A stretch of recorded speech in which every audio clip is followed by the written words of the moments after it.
À l'aube de mes 30 ans et pressé de me marier, j'ai contacté toutes mes connaissances en leur demandant si quelqu'un connaissait quelqu'un qui me conviendrait. Grâce à la présentation d'un ami, j'ai rencontré John et, après être sortis ensemble pendant près d'un an, nous avons décidé de nous marier. 2 mois après le début de notre mariage, j'ai atteint mon point de rupture. Je voulais divorcer le plus rapidement possible. Il y avait quelques signaux d'alarme pendant que nous sortions ensemble, mais mon désir de me marier était si fort que j'ai fermé les yeux sur tous les défauts de John. C'est vrai ce qu'on dit, le recul est de 20 à 20 à ns. Je m'appelle Mia et je suis une infirmière de 29 ans. John, de 8 ans mon aîné, s'est révélé être un vantard et un incroyable menteur. Tout d'abord, son titre de travail était un mensonge.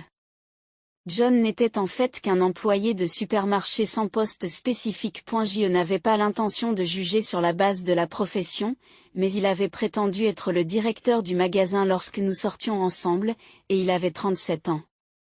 Je l'ai naturellement cru. Cependant, lorsque nous avons décidé de la liste des invités pour notre mariage, il a mentionné que nous devions inviter le directeur du magasin, Alex, et le directeur adjoint, David, révélant ainsi son mensonge. Attendez, je croyais que vous aviez dit que vous étiez le directeur ? Lorsque j'ai confronté John, il m'a dit en toute décontraction que je n'avais jamais dit cela. J'ai dit que je deviendrais éventuellement directeur. Quoi ? Tu as menti ? J'étais choquée et je me suis sentie trahie. Mais le lieu du mariage était déjà réservé et nous avions déjà présenté nos familles respectives. Et si cela te dérange vraiment, nous ne sommes pas obligés de nous marier, a dit John, menaçant. À regret, j'ai répondu, non, marions-nous, ce qui, je le réalise aujourd'hui, était une erreur. Tu n'as pas craqué pour mon titre de poste, tu as craqué pour moi, n'est-ce pas ? Les détails n'ont pas d'importance. Suivez-moi sans faire d'histoire. C'est bien ça ? John a essayé de se montrer confiant et cool, mais franchement, c'était loin d'être le cas. Alors pourquoi avoir menti en disant qu'il était manager ? J'avais envie de le lui faire remarquer, mais je me suis tue pour éviter une dispute. Le mensonge suivant concernait notre situation de vie. Ce mensonge nous a amenés à vivre avec ses parents. John et moi vivions tous les deux chez nos parents avant le mariage, mais j'avais suggéré de le faire. Lorsque nous nous marierons, nous construirons une maison à mi-chemin entre les maisons de nos parents. J'ai toujours rêvé d'être propriétaire d'une maison individuelle.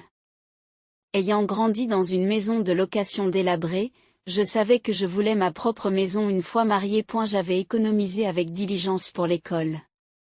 John a accepté d'emblée, et les visites de salon du logement et d'agents immobiliers sont devenues une partie intégrante de nos rendez-vous. Mais lorsqu'il s'est agi de réduire nos options, devions-nous choisir l'appartement que nous avions vu la semaine dernière ?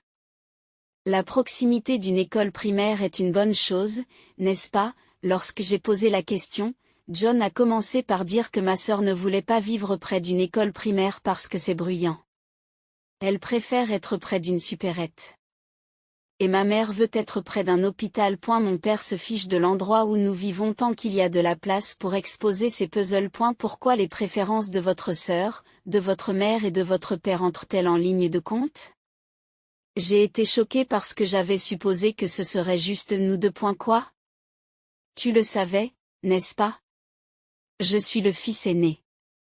Il est évident que nous allons construire un nouveau duplex pour que la famille puisse vivre ensemble. C'était complètement nouveau pour moi. J'avais toujours discuté avec John de la possibilité de vivre à deux. Et je pensais qu'il était d'accord. Si c'est le cas, je suis la fille aînée et ma mère est seule à la maison. Votre famille a vos deux parents, vous vous souvenez ? Tu es une femme et je suis un homme, c'est différent. De plus, ta mère est d'accord pour que sa fille se marie, n'est-ce pas ? C'est vrai, mais... Je n'ai pas été informée de cela. En tant que fille unique, je m'inquiétais de voir ma mère vivre seule et j'avais d'abord envisagé d'épouser quelqu'un qui rejoindrait notre famille. Mais il s'est avéré difficile de trouver un homme qui réponde aux critères.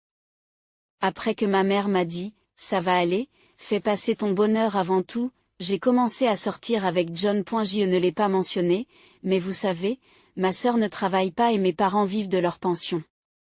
En tant que famille du fils aîné, il est de notre devoir de les soutenir. Attendez un peu. Ne m'incluez pas là-dedans avec autant de désinvolture.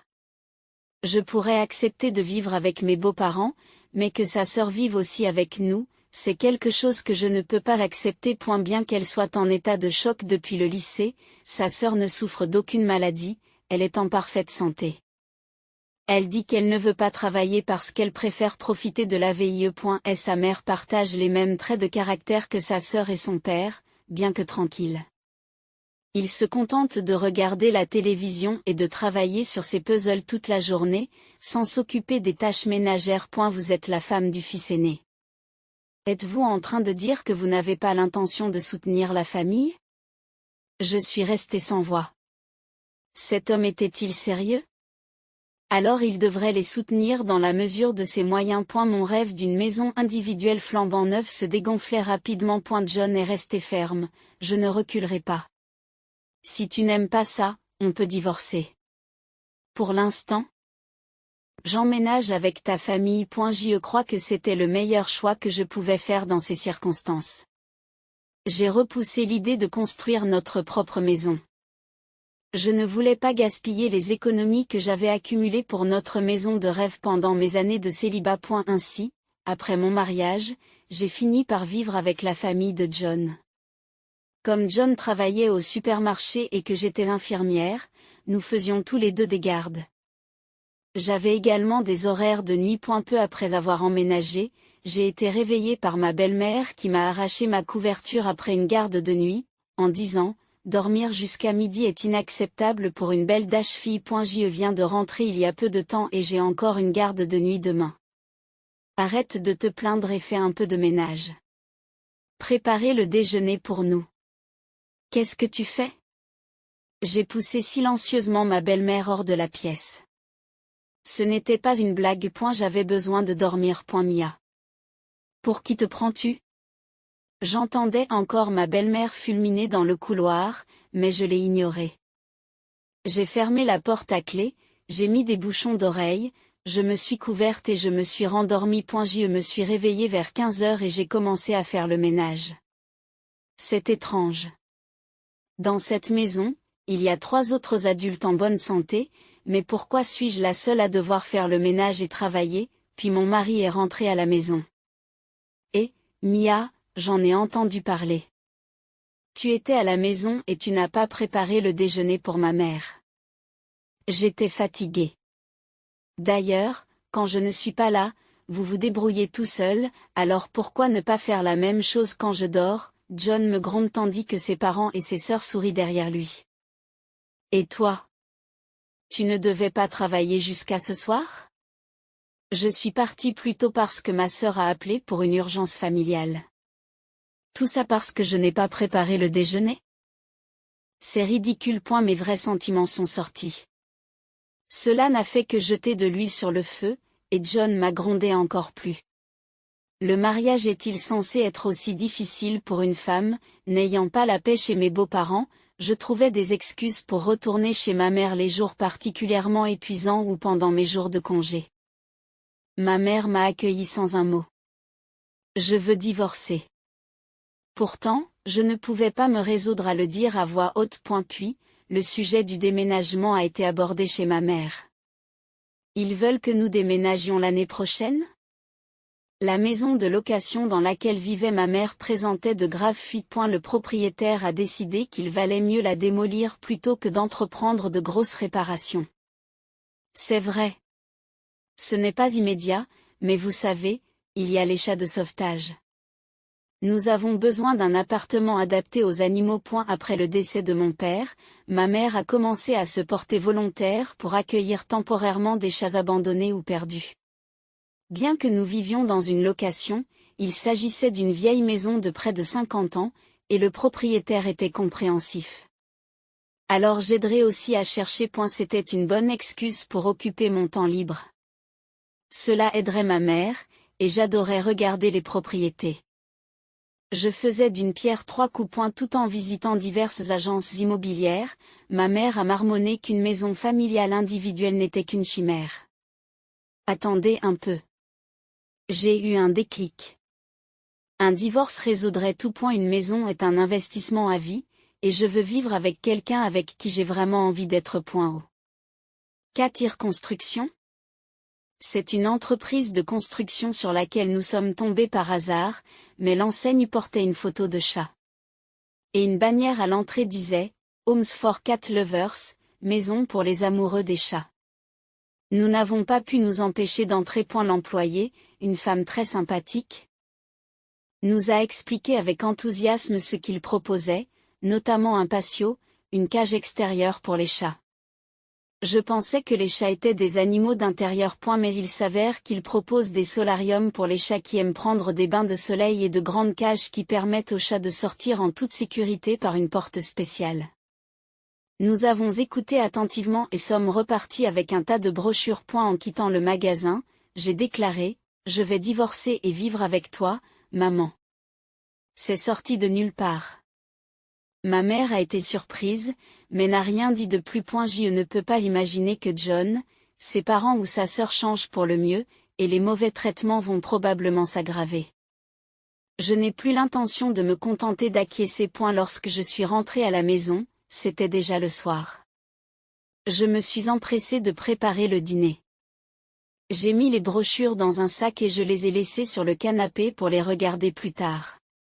Le linge que j'avais fait le matin était encore la table de la cuisine était jonchée des restes des pizzas surgelées et des fourchettes que mes beaux-parents et ma belle-sœur ont pris pour le déjeuner. Vous êtes l'épouse. Combien de temps as-tu l'intention de traîner? Je suis affamée. J'en suis désolée. Mais ta sœur aurait pu faire quelque chose, tu sais. Quoi? C'est ridicule. Ma belle-sœur était visiblement contrariée, mais j'ai décidé de ne pas me laisser abattre. De toute façon, nous serons bientôt des étrangers. Plus tard dans la soirée, mon mari est rentré à la maison et m'a grondé, il n'y a que $700 sur le compte pour les dépenses du mois. J'ai menti, oh, désolé. Il y a eu un problème administratif au travail, mon salaire sera donc retardé. D'accord, alors assurez-vous de les déposer dès que vous êtes payé, sinon c'est le divorce pour nous. Bien sûr, ai-je répondu. Le mois dernier, lorsque nous avons commencé à vivre ensemble, nous avons discuté de la manière de gérer les dépenses du ménage. John a insisté pour que je contribue à la quasi-totalité de mon salaire de $2500, tandis qu'il ne mettrait que $700. Il prévoyait de garder le reste comme allocation, mais je n'ai pas pu accepter cela. J'ai insisté pour que les cotisations soient égales, et par divers moyens, je n'ai déposé que $700 au cours des 2 derniers mois. Et la vie a continué à peu près de la même manière pendant un certain temps. J'ai consulté un avocat, je me suis préparée au divorce, j'ai trié mes affaires et je me suis occupée de mon travail et de l'organisation de la maison de mes parents. John, qui a généralement des jours de congé différents, a récemment commencé à sortir plus souvent avec ses parents et parfois même avec sa sœur. Je trouvais cela bizarre, mais c'était pratique pour moi. Un jour, John m'a dit, j'ai acheté un nouveau duplex. Nous allons signer l'hypothèque lundi prochain. Juste pour que tu saches, si tu t'opposes, nous divorçons. Il m'a même montré les papiers du divorce avec beaucoup d'insistance. Une maison. Qu'est-ce que tu veux dire? Tu as ramené ces brochures sur l'immobilier, n'est-ce pas? J'ai choisi un autre grand constructeur, mais c'est toujours basé sur ce que tu voulais. Tu devras donc utiliser toutes tes économies. En effet, j'avais parlé d'épargner pour une maison lorsque nous avons visité des propriétés. Puis-je voir les papiers du divorce, s'il vous plaît? Je suis restée bouche bée, mais il s'agissait en fait d'une opportunité. J'ai docilement baissé les yeux et pris les papiers du divorce. En les parcourant, j'ai vu qu'ils étaient déjà remplis. J'ai dû m'empêcher de rire. John ne savait pas que je me préparais à divorcer, alors il pensait que me menacer avec la chose qu'il pensait que je détesterais le plus me ferait plier. C'est trop gentil. Redouter le divorce n'était plus qu'un mauvais souvenir. Maintenant. J'avais hâte de divorcer. J'ai immédiatement rempli les papiers du divorce et les ai soumis tôt le lendemain matin. Comme je n'avais pas apporté de gros meubles et que j'avais progressivement déménagé mes affaires, j'ai pu partir sans trop d'encombre. Je suis retourné directement chez ma mère. Bien que John ait continué à m'appeler et à m'envoyer des courriels cette nuit-là, je les ai tous ignorés. Quelques jours plus tard, mon ex-mari s'est présenté chez mes parents. Il était accompagné de ses parents et de sa sœur, et tous étaient en colère.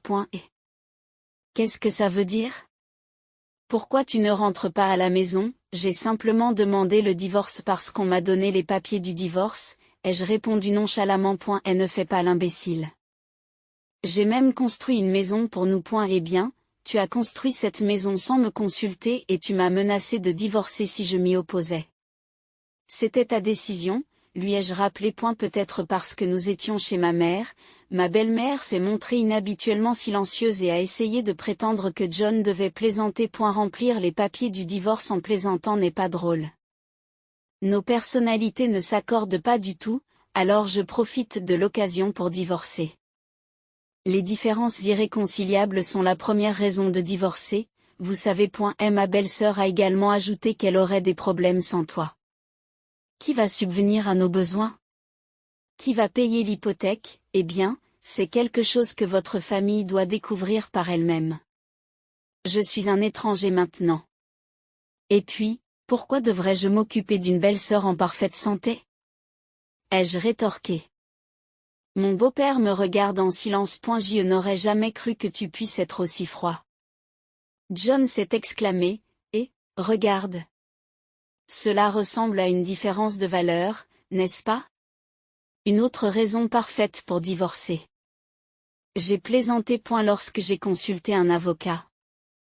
On m'a dit que le simple fait d'invoquer des différences irréconciliables ou un conflit de valeurs n'est généralement pas suffisant pour obtenir facilement le divorce. Cependant, dans le cas de John, il a menti sur son travail et ses revenus, et son attitude quotidienne s'apparente à de la violence verbale.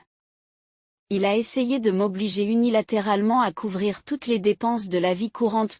Pour couronner le tout, il a acheté un duplex tout seul et m'a ensuite menacé avec un formulaire de divorce rempli. Les raisons de notre divorce étaient donc claires. Je n'accepterai pas ce divorce, a insisté John. Même si tu dis que tu ne le reconnais pas, tu l'as écrit toi-même et ton père et ta mère en sont les témoins. Je lui montre l'écran de mon téléphone. J'ai bien fait de prendre une photo avant de la soumettre à l'avocat. À ce moment-là, ma mère est apparue, filmant tout avec son téléphone. Qu'est-ce que vous croyez faire à ma fille? J'ai appelé la police. J'ai tout enregistré. Je peux rendre ça public si je veux. Bien que ma mère ne m'ait rien dit, elle était visiblement furieuse. Mon beau-père a paniqué à l'évocation de la police. S'il vous plaît, pas de police. Ça va faire mauvais effet. Arrêtez ça. J'avais toujours pensé que mon beau-père était du genre silencieux, mais il semble qu'il prenne la parole dans ce genre de situation. Curieusement, je me suis rendu compte que la tendance de John à se vanter devait lui venir de son père. Sur ce, John et sa famille sont partis à contre-séance. Que allons-nous faire maintenant? Nous ne pouvons plus payer l'hypothèque. Eh bien, je suppose que nous n'avons pas d'autre choix que d'annuler, les ai-je entendu dire, mais je savais que des frais d'annulation s'appliqueraient s'ils étaient déjà sous contrat. Et avec les seuls revenus de John, il était impossible de se payer la maison. Ils ont bien fait. Plus tard, peut-être inquiets pour leur image publique, ils m'ont versé un acompte sans faire d'histoire. Et quelques mois plus tard, ma mère et moi avons emménagé dans la maison de nos rêves. Ma mère et moi avons emménagé dans la maison de nos rêves. Une maison individuelle flambant neuve construite par Cathy S. Construction, conçue pour que les chats de sauvetage puissent y vivre confortablement. L'entreprise de construction, consciente des activités de sauvetage de ma mère, a construit la maison parfaite pour nous à un prix nettement inférieur à celui du marché. Ma mère et moi étions ravis. Je me suis peut-être précipitée dans le mariage et j'ai fait une énorme erreur, mais si je n'avais pas été mariée, je n'aurais peut-être jamais pensé à construire cette maison. En regardant les chats se prélasser au soleil et dormir tranquillement, je n'ai pu m'empêcher de penser que tout est bien qui finit bien. J'ai oublié. Tenez, l'argent des courses de ce mois. Ce que mon mari a claqué, c'est un simple billet de $50. Seulement $50 par mois pour une famille de 3 personnes. C'est impossible. Si vous dites que ce n'est pas assez, alors vous devriez gagner plus. Je n'ai pas trouvé d'autre moyen d'argumenter avec mon mari, qui m'a jeté un regard glacial. Je m'appelle Lily et j'ai 27 ans. Je vis avec mon mari et ma fille. J'ai rencontré mon mari, Tom, pendant nos années d'université, et nous sommes devenus un couple 6 mois après notre rencontre. J'ai perdu ma mère lorsque j'étais à l'école primaire, et depuis lors, j'ai été élevée dans un foyer monoparental. J'ai dû faire face aux préjugés de certaines personnes et je n'avais jamais eu de fiancé auparavant. J'ai entendu mon ex, Alex, dire derrière mon dos qu'un enfant issu d'une famille monoparentale ne peut pas être un bon partenaire de mariage. Peuvent-ils même élever des enfants correctement? Mais Tom était différent. Et elle m'a dit que ton père devait être un homme remarquable pour avoir élevé une femme aussi merveilleuse que toi. Lorsque j'ai entendu ces mots, des larmes ont coulé sur mes joues. Tom était toujours de mon côté, quoi qu'il arrive. C'est à ce moment-là que je suis devenue certaine de lui. Après avoir obtenu notre diplôme, nous avons tous deux commencé à travailler dans l'entreprise de mon père. 3 ans après le début de notre carrière, Tom et moi avons décidé de nous marier. Mon père, qui m'a élevé dans un foyer monoparental, est un homme très anxieux. Et elle voulait que Tom lui succède. Cependant, la famille de Tom s'y opposait fermement, et nous avons donc dû abandonner cette idée. J'ai fini par me marier avec la famille de Tom. C'est ainsi qu'a commencé notre vie de couple. Nous avons eu la chance d'avoir un enfant dans les 6 mois qui ont suivi. Par la suite, j'ai démissionné de l'entreprise de mon père. Je voulais construire une famille heureuse entourée de nos enfants. J'étais ravie de me sentir plus proche de la famille heureuse dont j'avais rêvé. J'étais loin de me douter que la naissance de notre enfant marquerait le début d'un cauchemar. Un soir, lors d'un dîner, Tom s'est emporté, et... Tu essaies de m'énerver avec cet horrible repas, refais-le. Tout en essayant de calmer la colère de Tom, en veillant à ce qu'elle ne se tourne pas vers notre fille, Emily, qui s'est mise à pleurer à sa voix, j'ai dit, je suis désolée. Mais c'est de la nourriture à emporter. C'est bon, n'est-ce pas, ne me répondez pas. Et si c'est de la nourriture à emporter, tu es juste paresseuse.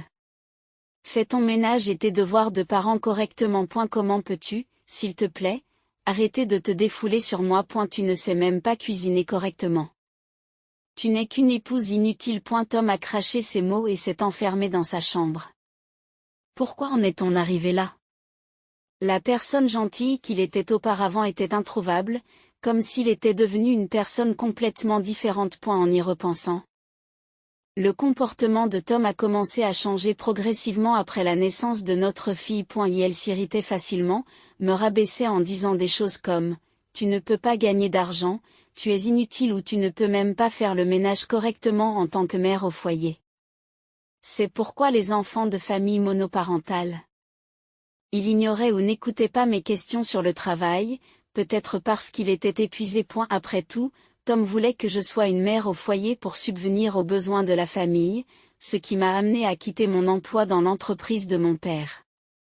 Le comportement parfois tyrannique de Tom donnait l'impression qu'il aimait avoir le contrôle sur moi. Malgré mon ressentiment croissant à son égard, connaissant les difficultés d'une famille monoparentale, je n'ai pas pu me résoudre à envisager le divorce pour le bien de notre fille. Tom semblait bien réussir dans son entreprise.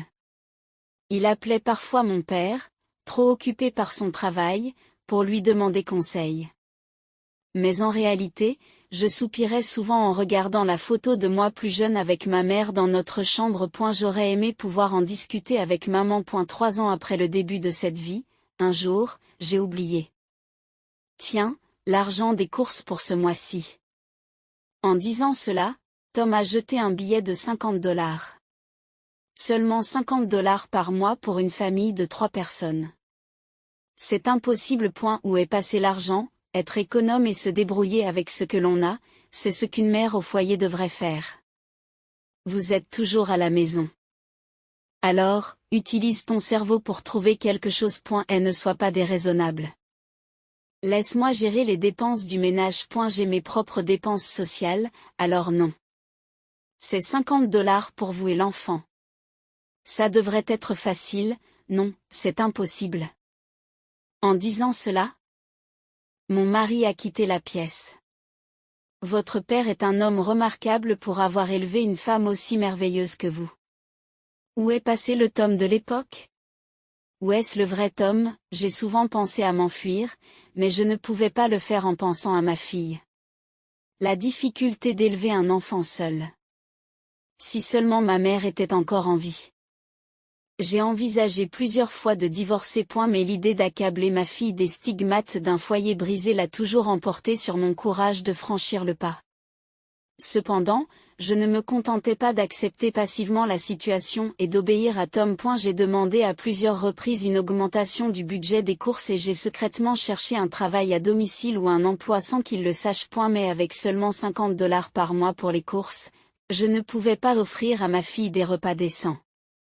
J'avais utilisé mes économies d'avant mon mariage pour compléter nos dépenses alimentaires mensuelles, mais mes économies s'épuisaient également. Je faisais tout mon possible pour que ma fille reçoive d'abord des repas nutritifs. Cependant, un mode de vie aussi insoutenable, où le budget est calculé au plus juste, a fini par avoir des conséquences néfastes sur ma santé. Si je m'effondre, qui s'occupera de ma fille? Je devrais peut-être demander de l'aide à mon père. C'est ainsi que j'ai décidé d'appeler mon père. Mais après lui avoir parlé, j'ai dû me sentir soulagée. Je me suis allongée sur le canapé et j'ai dormi profondément. Lorsque je me suis brusquement réveillée, la première chose que j'ai vue était le visage endormi de ma fille avec des taches de larmes claires sur ses joues. Grand-père, maman est réveillée. C'est vrai? C'est super. J'ai ensuite vu le visage de mon père, les larmes aux yeux. Alors que j'essayais de comprendre la situation en fixant le visage de mon père, il m'a dit, « Lily, je m'inquiétais vraiment pour toi. »« Papa, où suis-je? »« Tu es à l'hôpital. » S'effondrer à cause de la malnutrition à notre époque, qu'est-ce qui a bien pu se passer? Mon père, qui essayait de retenir ses larmes, s'est étouffé en parlant. Il a peut-être pleuré pendant tout le temps où je dormais. Il a toujours été un pleurnichard. Je suis désolée de vous avoir inquiété. Mais pourquoi es-tu ici? Et le travail? Tu ne te souviens pas? Tu m'as appelé pour me demander de l'aide. Après ça, j'étais inquiet et j'ai rappelé, et Émilie a répondu au téléphone. Elle m'a dit que maman s'était effondrée, alors je me suis précipitée et j'ai appelé une ambulance. En disant cela, mon père a doucement caressé la tête de ma fille. Je te remercie. Tu m'as sauvée en le disant à grand-père. Je suis content que maman aille bien. Et ma fille, félicitée par son grand-père, était tout sourire. Je n'aurais jamais imaginé que ma fille deviendrait aussi fiable en grandissant. Peut-être a-t-elle appris de mauvais exemples. Alors que je regardais ma fille en pleine réflexion, mon père m'a demandé, inquiet, « Tu es devenue si maigre. Tu es devenue si mince. Qu'est-ce qui s'est passé? Tu n'as pas bien mangé ?» J'ai essayé de me dérober, mais face au regard sérieux de mon père, j'ai cédé. Et là, j'ai tout révélé de ma vie avec Tom. C'est donc ce qui s'est passé avec Tom. Oui. Pourquoi tu ne m'as pas tout dit? Je ne voulais pas te faire de peine, papa, après que tu aies été si heureux de mon mariage avec Tom, et ma voix s'est transformée en sanglots à mi-parcours, et la voix de mon père, qui me tenait la main, tremblait aussi de larmes. Lily, cela me fait encore plus mal quand tu ne me dis rien. Dès que j'ai entendu les mots de mon père, mes larmes ont coulé comme si un barrage avait éclaté. Papa. Je suis désolée. Tu n'as pas besoin de t'excuser. Je suis toujours à tes côtés, quoi qu'il arrive, alors tu peux me parler de tout, d'accord? Oui, papa. Qu'est-ce que j'ai enduré pendant tout ce temps? Si j'avais consulté papa plus tôt, peut-être que ma fille et moi n'aurions pas eu à souffrir. J'avais l'impression d'avoir perdu de vue l'essentiel, tout cela pour ne pas inquiéter ma fille et mon père. Une maison sans sourire et remplie de cris ne pouvait pas être un endroit heureux pour ma fille. Après avoir constaté mon changement d'expression, mon père a dit, « Je vais passer un coup de fil et a quitté la chambre d'hôpital. » Après que mon père soit revenu et que nous ayons parlé pendant environ 1 heure, Tom est arrivé à l'hôpital. N'appelez pas sur mon lieu de travail pour des bêtises pareilles. Tom est entré précipitamment dans la chambre, irrité, mais en voyant mon père, il a rapidement changé d'attitude. Oh, bonjour. Mon père, quant à lui, est resté calme face à l'agressivité habituellement invisible de Tom. C'est un hôpital. N'élève pas la voix comme ça. Ça va gêner les autres patients. Mais c'est parce que Lily a dit à la réception qu'elle était hospitalisée pour cause de malnutrition. Oh, c'est moi qui ai passé ce coup de fil. Il y a un problème avec ça, quoi? Tu as appelé? À cause de ça, j'ai été gênée devant mes collègues, on m'a regardé avec dédain. Je vous en prie. La gêne, hein? Comparé à ce que tu as fait à ma fille, ce n'est rien, n'est-ce pas? Tom s'est encore plus agité face au calme inébranlable de mon père. Lily, qu'est-ce que tu as bien pu raconter? C'est une affaire de famille. Mon père embrassa doucement ma fille effrayée, mais Tom n'y prêta pas attention. C'est comme s'il ne la voyait même pas cette fois. Tom s'est retourné contre moi, mais étrangement, je me suis senti calme. Avec mon père et ma fille à mes côtés, je pouvais faire face à mon mari avec une fermeté inattendue. Et maintenant, qu'est-ce qui se passe? Tu vas lever la main sur moi? Ouah, c'est un peu fougueux aujourd'hui, n'est-ce pas? On devient effronté. Alors que je m'apprête à répliquer à mon mari furieux, mon père intervient et confronte Tom. Tom, avant de crier sur ma fille. Tu n'as pas quelque chose à me dire, qu'est-ce que c'est? A demandé Tom, l'air perplexe. Malgré sa colère, mon père continue calmement. Tu as un salaire décent.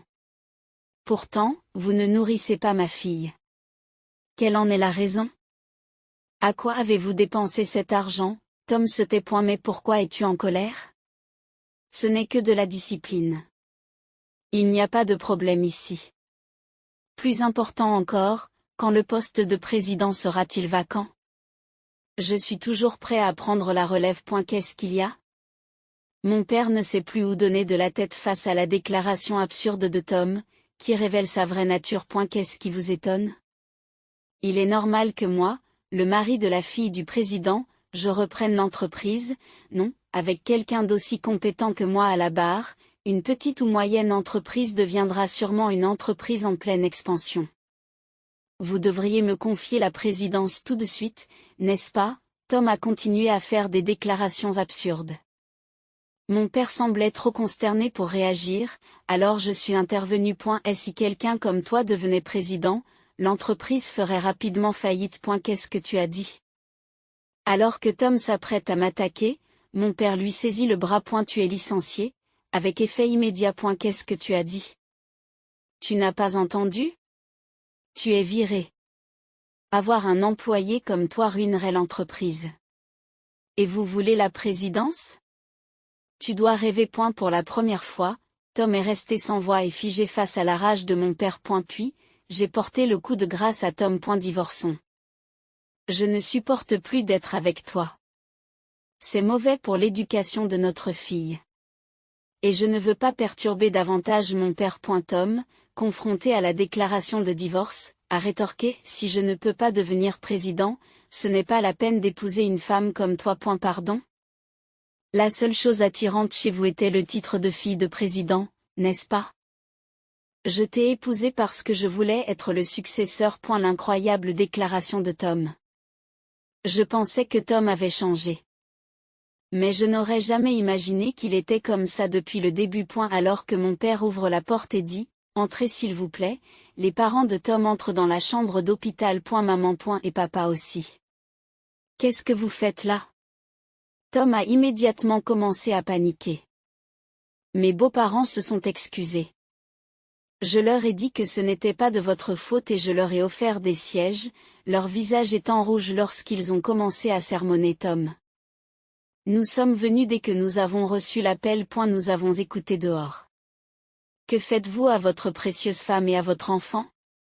Nous te renions en tant que fils. Qu'est-ce qu'il y a? Ensuite, ma fille a remis les papiers du divorce à ma belle-mère. Voilà. Et ça. Elle semblait savoir que je les gardais toujours dans mon sac. Qu'est-ce que c'est? Pourquoi? C'est parfait, dit ma belle-mère en prenant les papiers du divorce, en les remplissant et en ramenant Tom à la maison. S'il vous plaît, allez-y et divorcez de cet homme. Nous nous occuperons de la pension alimentaire. Nous nous assurerons qu'il paie. Quelques jours plus tard, sans aucune hésitation, je me suis rendue au tribunal de comté avec mon père et ma fille et j'ai demandé le divorce. Plus tard, nous avons discuté de la pension alimentaire sous la direction d'un avocat recommandé par ma belle famille, et Tom est resté très calme tout au long de la discussion. Nous nous sommes mis d'accord sur le versement d'une somme forfaitaire pour la pension alimentaire, prélevée sur les économies de Tom, et je lui ai dit au revoir en lui souhaitant bonne chance. Lorsque nous avons quitté le cabinet de l'avocat, une année s'est écoulée depuis. Je travaille à temps partiel dans l'entreprise de mon père. Vous êtes plus compétent que cet homme ne l'a jamais été. Ça m'aide beaucoup de t'avoir ici, a dit mon père. Alors j'ai décidé de travailler pendant les heures de garderie. Je pense à l'avenir. Je suis devenu si efficace en comptabilité que les gens m'ont suggéré en plaisantant que tu devrais être le prochain président. Mon père n'arrêtait pas de dire « Oui, c'est ma fille.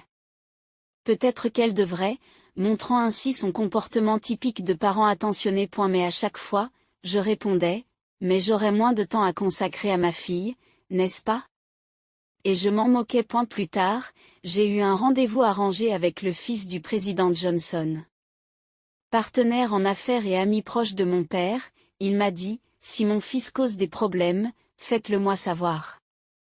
Je vous protégerai sans aucun doute. » Et son fils s'est avéré être une personne très gentille, de sorte que j'ai sérieusement envisagé de l'épouser. Je ne sais pas ce qu'est devenu Tom. Ma fille aimait bien ses anciens grands-parents, alors nous nous rencontrons de temps en temps, mais ils évitent de parler de Tom. Je suis vraiment entouré de gens merveilleux. C'est peut-être grâce à mon père, qui m'a élevé seul et de toutes ses forces.